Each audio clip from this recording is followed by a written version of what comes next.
Olá, alunos do sétimo ano.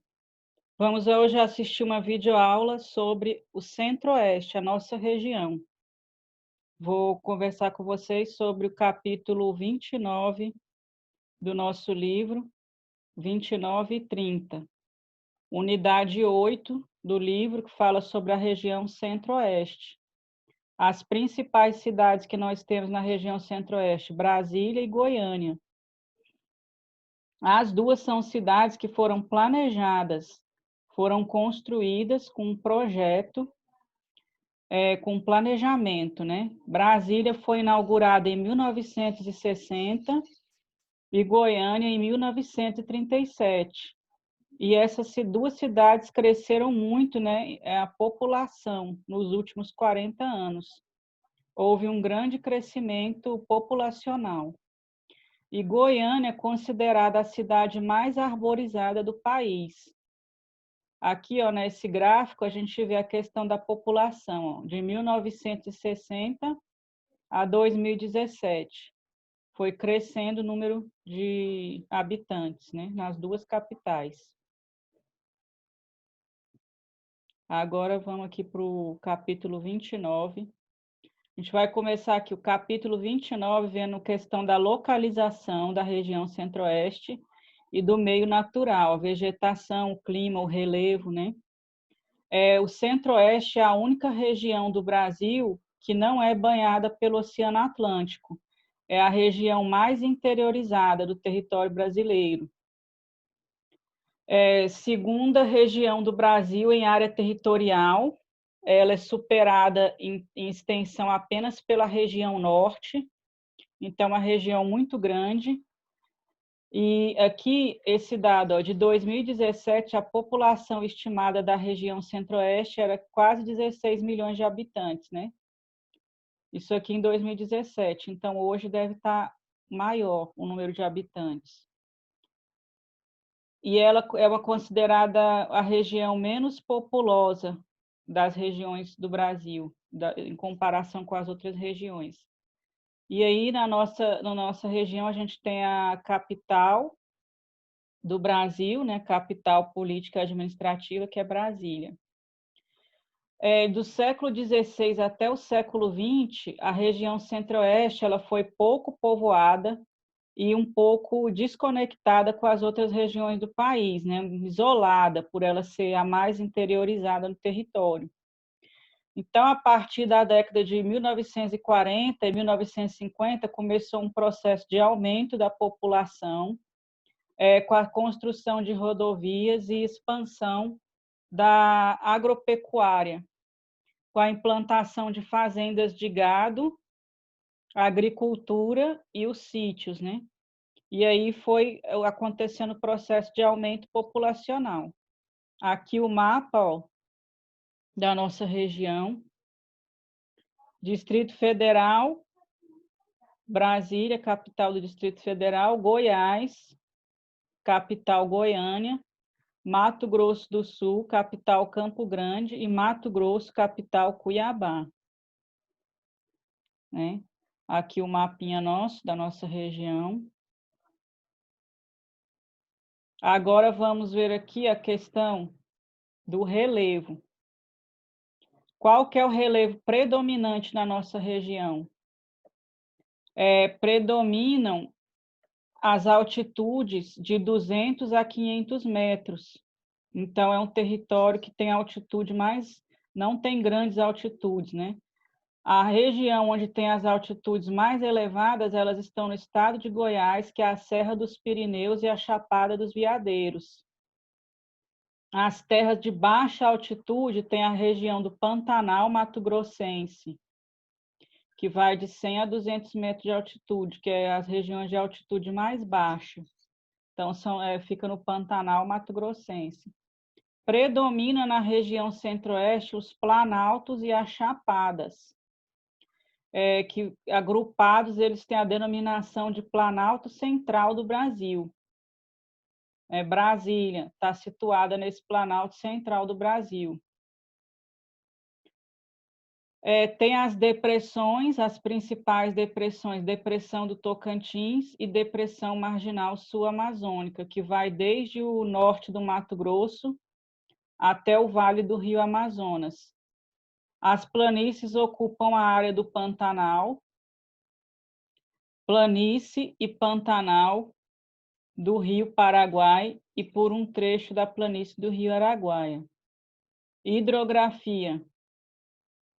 As nascentes dos rios, que formam 4 regiões hidrográficas brasileiras, se encontram na região centro-oeste. Na região centro-oeste, a gente tem alguns afluentes do rio Amazonas, como o rio Xingu, o rio Juruena e o Telespires, que formam o rio Tapajós. Todos eles nascem no Mato Grosso, esses que eu mencionei. O rio Paraná e os afluentes da margem esquerda do rio Paraguai, além dos rios formadores da região hidrográfica do Tocantins-Araguaia. Então, essa riqueza hidrográfica da região possibilita a navegação, né? Agricultura, irrigação das terras para agricultura, produção de energia elétrica e fornecimento de alimentos. Agora vamos para o capítulo, para a questão do clima, né? O clima, a região, a gente daqui do Centro-Oeste, ela está localizada ao sul do Trópico de Capricórnio. Então, o clima predominante é o clima tropical, que a região Centro-Oeste está localizada na zona tropical. Então, é um clima com verão úmido, que tem muitas chuvas, e o inverno seco, onde a gente tem a baixa da umidade. As áreas do Mato Grosso são denominadas pelo clima equatorial úmido, o mesmo clima da Amazônia. As temperaturas são elevadas no decorrer de todo o ano e o período de seca é curto. Durante o inverno, a área do centro-oeste, de clima tropical, recebe a influência da chamada massa polar atlântica. Essa massa polar atlântica ela é responsável pelas baixas umidades nos meses de inverno, porque quando ela chega, ela já é uma massa de ar seca, quando ela chega aqui na região centro-oeste. Então, é muito comum que a gente tenha uma umidade relativa do ar bem baixa, que atinge os pontos críticos abaixo de 30% nos meses do inverno. O que a baixa umidade causa? Problemas respiratórios na população, principalmente nos idosos e crianças. E em Brasília, por exemplo, tem umidades baixíssimas, né, nesse período do inverno. Lá é comum que as escolas suspendam as aulas, né? E as pessoas são orientadas a moderar as atividades, beber muita água para poder se hidratar, que a umidade fica muito baixa, né? A vegetação.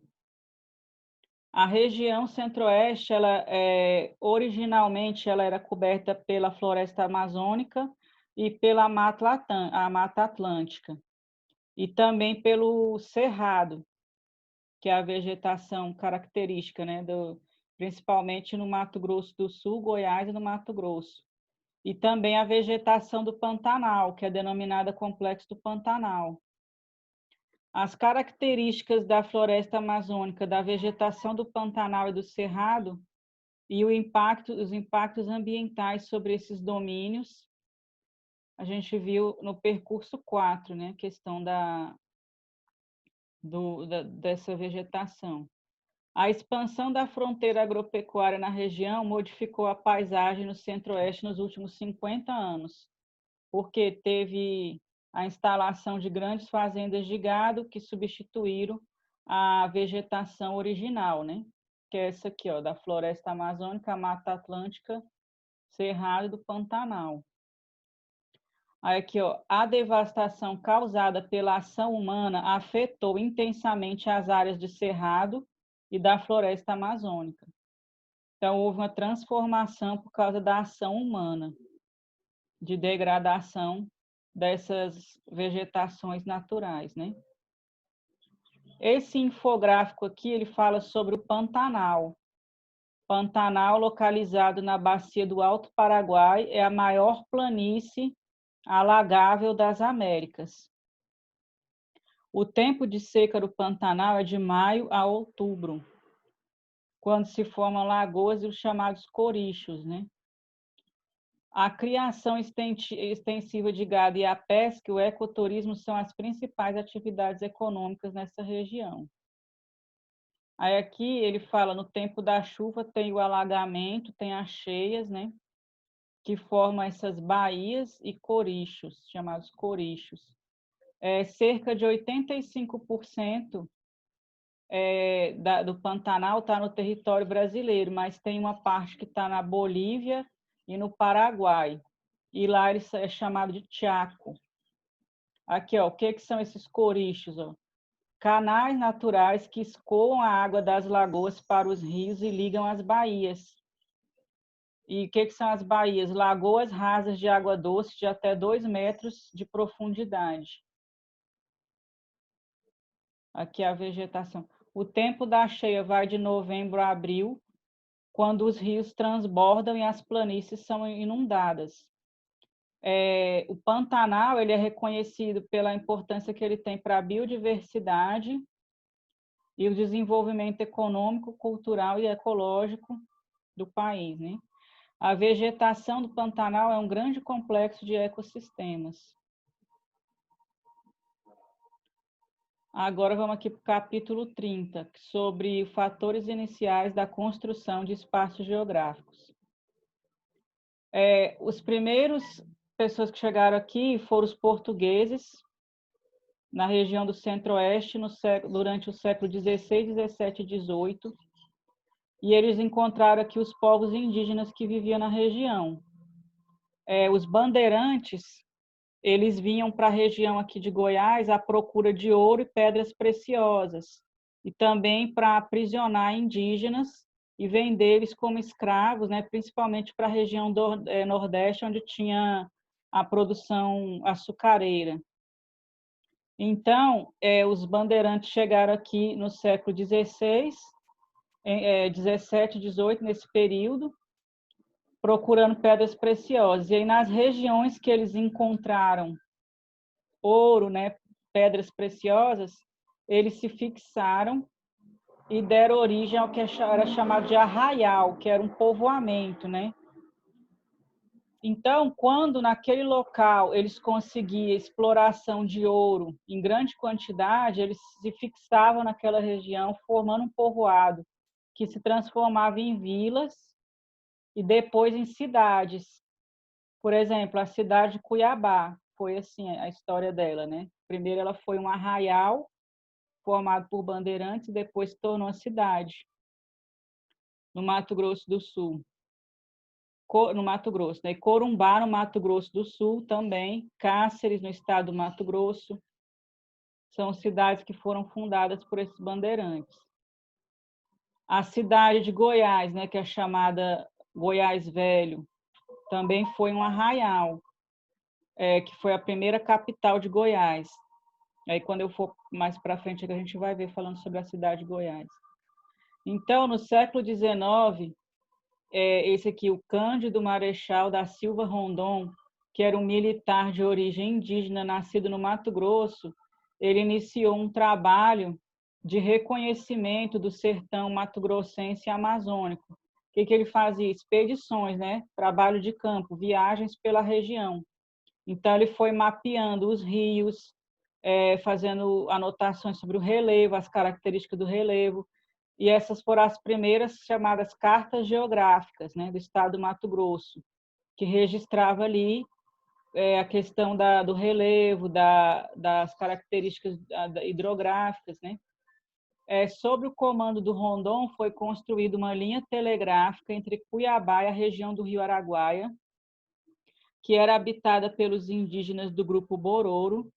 Essa linha foi estendida até Goiás. Então, ele fazia o trabalho de contato, ele entrava em contato com os indígenas, né, que ainda não tinham entrado em contato com outro tipo de população. E aí ele fazia o que? Ele protegia esse povo, né, indígena que ele encontrava, e fazia a pacificação, né, entrar em contato sem agredir, sem prejudicar eles, né, tentando não prejudicar. Aí ele fala, era o lema dele, morrer se for preciso, matar nunca, em relação ao trabalho que ele fazia com os indígenas, né? Então, os territórios da atual região centro-oeste e norte contribuíram de forma significativa para o conhecimento do território brasileiro, porque essa região, como estava no interior, ela era pouco estudada, não tinha registros, né, sobre quais eram as características locais, né? Então, aconteceu com esse processo de conhecimento das regiões, né, que estava ali sem ninguém tinha ido ainda, teve uma expansão da fronteira agropecuária, começou a exploração comercial da região e construção de espaços geográficos, né? Cidades, povoamentos, aqui, ó.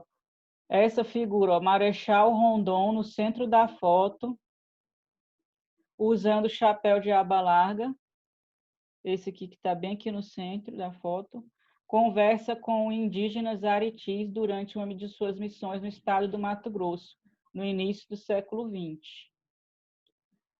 Aí outro fato importante foi a construção da Estrada de Ferro Noroeste do Brasil, que articulou a região centro-oeste com o estado de São Paulo. Ela foi inaugurada em 1914, e aí essa ferrovia ela passava, ia aqui do estado do Mato Grosso até São Paulo. Partia da cidade de Bauru, no interior de São Paulo, atravessava o oeste paulista, o Rio Paraná, até chegar em Campo Grande, que é a capital do Mato Grosso do Sul. Então, essa ferrovia aqui fez uma aproximação, né, da região centro-oeste com a região sudeste.